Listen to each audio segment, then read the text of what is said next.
Islamabad federal board of revenue FBR ने रवा माली साल के पहले 8 माह का टैक्स हदफ हासिल कर लिया। तफसीलात के मुताबिक जुलाई से फरवरी के दौरान FBR ने 5,831 अरब रुपए का टैक्स इकट्ठा किया, जबकि जुलाई से फरवरी तक FBR का टैक्स हदफ 5,829 अरब रुपए मुकर्रर था।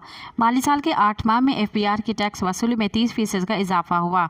दूसरी जानिब ज़र्द मुबादला के सरकारी ज़खायर में 6 करोड़ 30 लाख डॉलर की कमी हो गई।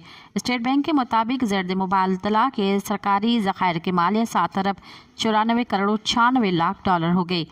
ज़र मुबादला के मजमूई ज़खायर की मालियत 13 अरब 3 करोड़ 85 लाख डॉलर रिकॉर्ड की गई। कमर्शियल बैंकों के पास 5 अरब 8 करोड़ 89 लाख डॉलर के ज़खायर मौजूद हैं। मज़ीद ख़बरन ऐं तफ़सीलात लाइ विज़िट कयो असांजी वेबसाइट www.awamiNewsHD.com ऐं ॾिसंदा रहो अवामी न्यूज़ HD।